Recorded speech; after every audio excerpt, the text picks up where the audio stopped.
श्री कृष्ण कहते हैं कि किसी बात पर हम जैसे क्रोधित होते हैं, हम सच का मार्ग छोड़कर अपने लिए प्रयास करने लग जाते हैं। अपने शरीर को स्वस्थ रखना आपका कर्तव्य है, वरना अपने मन को मजबूत और स्पष्ट नहीं रख पाएंगे। सच्चाई को अपनी जमीन बनाएं, सच्चाई को अपना घर बनाएं, क्योंकि दुनिया में इससे बड़ा कोई घर नहीं। ज्यादा बात करने वाले कुछ भी नहीं कर पाते और कुछ करके दिखाने वाले ज्यादा बात करने में यकीन नहीं रखते। अपना मन अच्छे कार्यों को करने में लगाएं, इसे बार बार करें, फिर आप देखेंगे कि आप खुशी से भर जाएंगे। इच्छाओं का कभी अंत नहीं होता। अगर आपकी एक इच्छा पूरी होती है तो दूसरी एक इच्छा तुरंत जन्म ले लेती है। असली समस्या यह है कि आपको लगता है कि कोई काम करने के लिए आपके पास बहुत समय है। यदि कोई व्यक्ति ऐसा लक्ष्य नहीं खोज पाया जिसके लिए वो मर सकता है, तो वो जीवित रहने के लायक नहीं है। संसार में कोई भी चीज कभी भी अकेले मौजूद नहीं होती। हर चीज का संबंध तमाम दूसरी चीजों से होता है। अगर आपको मेरी तरह बांटने की शक्ति के बारे में पता होता तो आप कभी भी बिना बांटे हुए भोजन नहीं करते। अधिक सीधा होना भी ठीक नहीं है, क्योंकि सीधे पेड़ को अक्सर ही काट लिया जाता है और टेढ़े पेड़ों को छोड़ दिया जाता है। किसी की गरीबी देखकर रिश्ता मत तोड़ना, क्योंकि जितना मान सम्मान गरीबों के घर मिलता है उतना अमीरों के घर पर नहीं। खुशी से संतुष्टि मिलती है और संतुष्टि से खुशी मिलती है, परंतु फर्क बहुत ही बड़ा है। खुशी थोड़े समय के लिए ही संतुष्टि देती है और संतुष्टि हमेशा के लिए खुशी देती है। सच्चाई की राह पर चलना फायदे की बात होती है, क्योंकि उस राह पर भीड़ बहुत कम होती है। कोहरे से एक अच्छी बात सीखने को मिलती है। जब जीवन में रास्ता ना दिखाई दे रहा हो तो दूर तक देखने की कोशिश व्यर्थ है।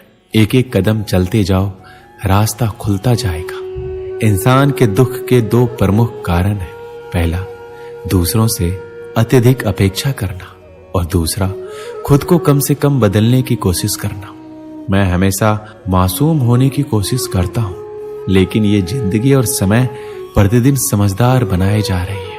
हम क्या करते हैं इसका महत्व कम है, किंतु हम किस भाव से करते हैं उसका महत्व बहुत है। मीठी जुबान, अच्छी आदतें, अच्छा व्यवहार और अच्छे लोग हमेशा सम्मानित होते हैं। आप देखते हैं कि ईश्वर सिर्फ उन्हीं लोगों की मदद करता है जो कड़ी मेहनत करते हैं। अवसर और सूर्योदय में एक ही समानता है। देर करने वाले इन्हें हमेशा खो देते हैं। अच्छे व्यवहार का आर्थिक मूल्य भले ही ना हो, लेकिन अच्छा व्यवहार करोड़ों दिलों को खरीदने की ताकत रखता है। मंजिल तक जाने के लिए मनुष्य को सिर्फ दो महान आध्यात्मिक चीजों की आवश्यकता होती है।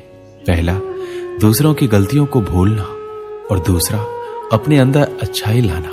जीवन में इतना महत्व नहीं रखता कि आप शारीरिक रूप से कितने ताकतवर हैं, जितना कि आप मानसिक रूप से मजबूत हैं। मेहनत वह सुनहरी चाबी है जो बंद भविष्य के दरवाजों को भी खोल देती है।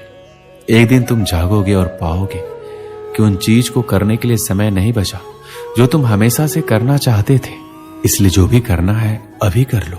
लोग आपके बारे में क्या सोचते हैं ये उतना महत्वपूर्ण नहीं जितना कि आप अपने बारे में क्या सोचते हो। जिंदगी के किसी मोड़ पर अगर कुछ अहम फैसला करना है तो हमेशा अपने दिल की सुनो।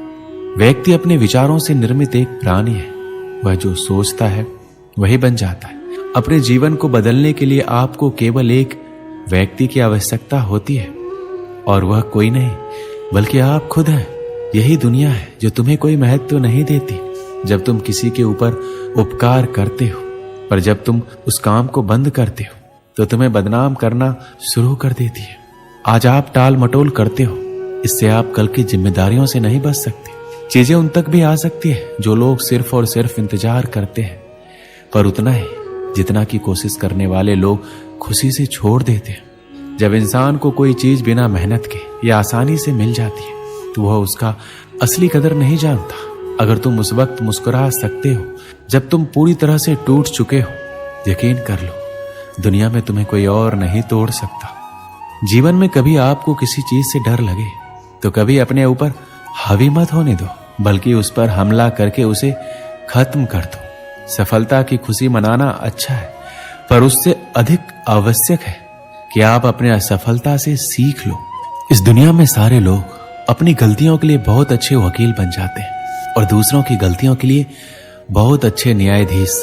लोग जिंदगी भर भौतिक दुनिया में हर चीज के पीछे भागते रहते हैं और ये पता लगाना भूल जाते हैं कि सबसे महान खजाना तो उनके भीतर ही है। मैदान में हारा हुआ इंसान फिर से जीत सकता है, लेकिन मन से हारा हुआ इंसान कभी नहीं जीत सकता। परेशानी में कोई सलाह मांगे तो सलाह के साथ साथ भी दे देना, क्योंकि सलाह गलत हो सकती है पर साथ नहीं। कांटों पर चलने वाले अपनी मंजिल पर जल्दी पहुंचते हैं, क्योंकि कांटे कदमों की रफ्तार बढ़ा देते हैं।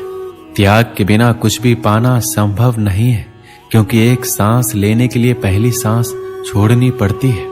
समय सबको मिलता है जिंदगी बदलने के लिए, पर जिंदगी दोबारा नहीं मिलती। जब तुम गिरोगे तब तुम्हें उठाने वाले हाथ से ज्यादा तुम पर हंसने वाले चेहरे होंगे। अगर हमें अपने सफलता के रास्ते पर निराशा हाथ लगती है, इसका मतलब ये नहीं है कि हम कोशिश करना छोड़ दें, क्योंकि यह निराशा असफलता के पीछे ही सफलता छिपी होती है। जब तक आपके मन में नाराजगी के लिए विचार पोषित होते रहेंगे, तब तक आपका क्रोध भी बना रहेगा। लेकिन जैसे ही आप नाराजगी के विचारों को भुला देंगे, वैसे ही आपका क्रोध भी गायब हो जाएगा। यदि 4 बातों का पालन किया जाए कि एक महान लक्ष्य बनाया जाए, ज्ञान अर्जित किया जाए, कड़ी मेहनत से कड़ी मेहनत की जाए और दृढ़ मजबूत रहा जाए, तो इस जीवन में कुछ भी हासिल किया जा सकता है। अंत में यही चीज सबसे ज्यादा मायने रखती है कि आपने कितनी अच्छी तरह से प्रेम किया, अपने जीवन को कितना भरपूर जिया और आपने कितनी गहराई से लोगों की गलतियों को माफ किया। अगर आपको अच्छा साथी ना मिले तो अकेले चलें उस हाथी की तरह जो अकेले ही जंगल में घूमता है। अकेले रहना कहीं अच्छा है, बजाय उन लोगों के साथ जो आपके प्रगति में बाधा बनते हैं। एक समय की बात है, एक धनवान सेठ ने अपने गांव के गरीब लोगों के लिए प्रतिमाह दान का प्रबंध कर रखा था। किसी को 10, किसी को 20, किसी को 50 रुपए उसके पारिवारिक खर्च के आधार पर दान में मिलते थे। सभी लोग हर माह के प्रथम दिन आकर अपना रुपए ले जाते थे। ये क्रम वर्षों से चला आ रहा था।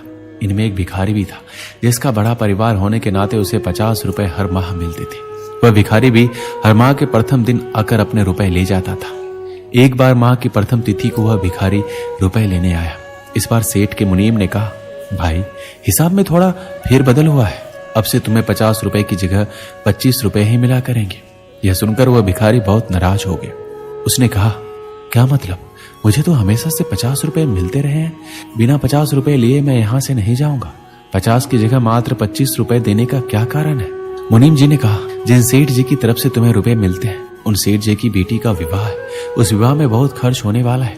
उनकी एक ही बेटी है, लाखों का खर्च है। इस कारण अभी संपत्ति में थोड़ी असुविधा है, इसलिए अब आपको 50 की जगह 25 रुपए ही मिलेंगे। उस भिखारी ने क्रोध में हाथ पैर पटके और कहा, इसका क्या मतलब है? तुमने मुझे क्या समझ रखा है? मैं कोई अमीर नहीं हूं कि मेरे पैसे काट कर सेठ अपनी लड़की का विवाह करेगा। अगर अपनी बेटी के विवाह में लुटाना है तो अपने पैसे लुटाओ।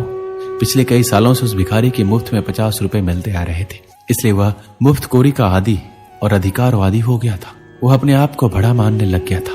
उसके 25 रुपए काट लेने पर उसका विरोध कर वह क्रोध और आवेश में आ गया था।